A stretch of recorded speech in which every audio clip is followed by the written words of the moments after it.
Stay over there. Come on, young fella. Stay over there.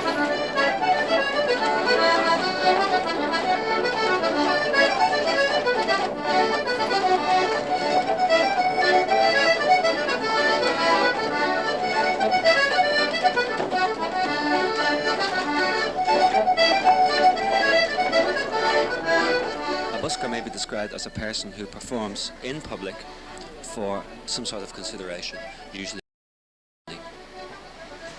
The busking itself, in the great majority of cases, includes the performance of music, but can also include the performance of some sort of street theatre as it is known. Another name for this is community art. As far as the police are concerned, there is no such thing. The law does not recognise busking as. What is recognised by the law as being an offence, among other things, is wandering abroad and begging, or obstruction of the highway, which is the invariable consequence of a person standing on the pavement performing to the public gathered round. Obstruction can also be a public nuisance and therefore in itself is a criminal offence.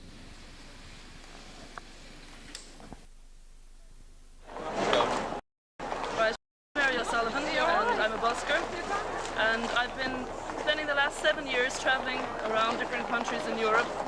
For example, Germany, Switzerland, Italy, France, Holland, Sweden, Yugoslavia, etc., etc. And in every country that I've been to, I've always had a welcome, and most countries have legalised busking with legal times and legal places, and you don't get harassed. Whereas back in Dublin, especially here on Grafton Street, playing music or doing any kind of street theatre is an arrestable offence. And last St. Patrick's Day I was arrested with two friends of mine here on Grafton Street for playing traditional Irish music. And we were put into a police van and brought to Pearse Street Station, where we were held for 2.5 hours and before they'd served a charge on us, and then up in court the following morning. But fortunately we got a judge who was lenient and dismissed the case. But that is what every busker here on Grafton Street has to deal with. We're constantly being harassed, constantly moved on. So the buskers have formed a guild, and we wish to get recognition of street performing as a valid art form and also as a valid means of livelihood. And that's basically what the buskers guild is about.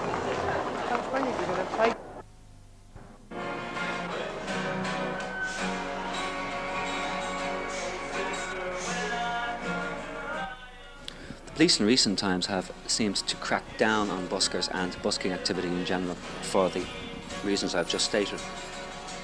They rely on several offences. The first one would be simple obstruction, also committing a public nuisance. They have also had recourse of late to an old English statute, the Vagrancy Ireland Act, which was passed in 1847.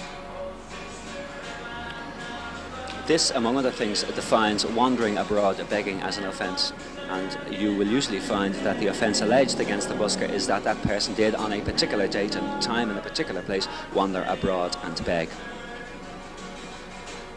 The reason for the Vagrancy Ireland Act can be gleaned from the year in which it was enacted, that is 1847. It mirrors, in the majority of its provisions, an earlier English Act, the Vagrancy Act of 1824. This English Act was passed in the wake of the Napoleonic Wars, when hundreds of thousands of demobilised soldiers and disaffected citizenry were travelling from city to city and town to town in England, and were seen by the British Parliament as possibly constituting a source of unrest. People were defined in the English 1824 Act as notorious rogues and vagabonds, and this phraseology is echoed in the statute which applies to Ireland.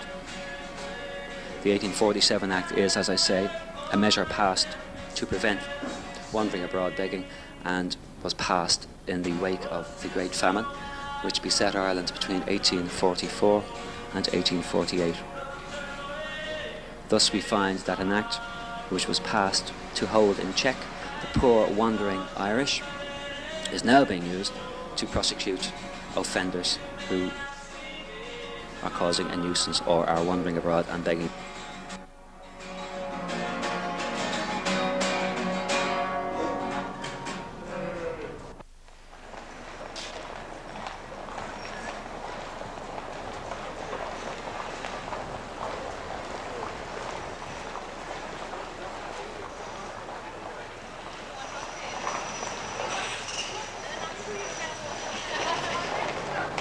It's very ridiculous when you think about it.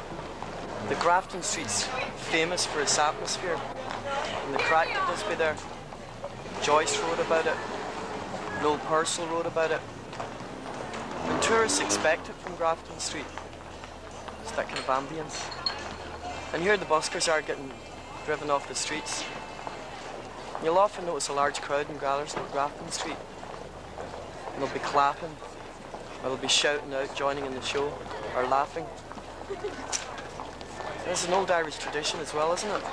You had Rafty, and Caroline, and the Hedge Schools, and the Shanakees, all travelling around. I don't know what they were bringing people.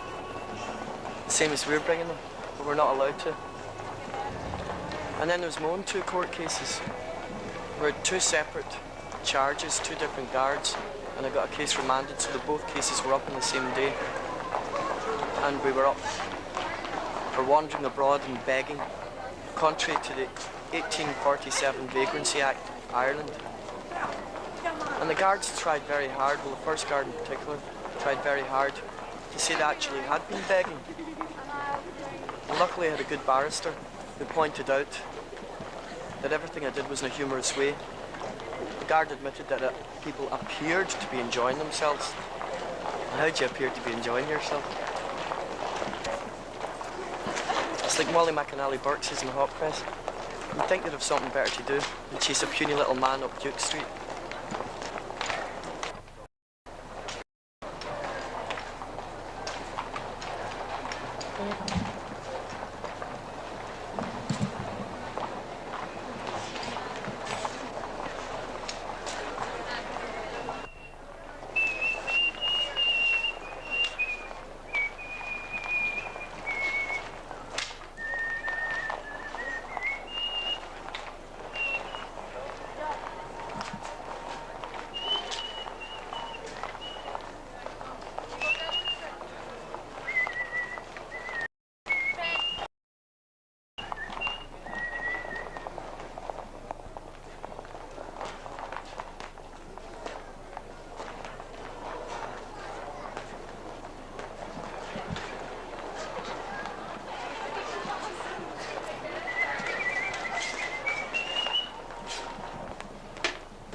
As the performer says that he has given a service to the public, he has performed music or performed a piece of street theatre, and therefore has in effect contributed to the enjoyment of life by ordinary persons passing to and fro.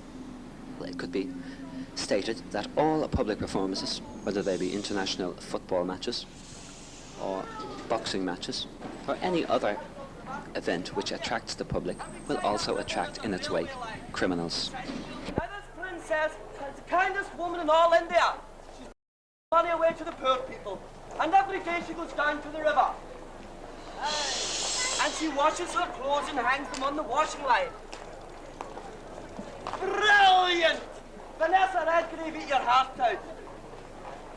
So you might think this is all very nice, but the train goes by.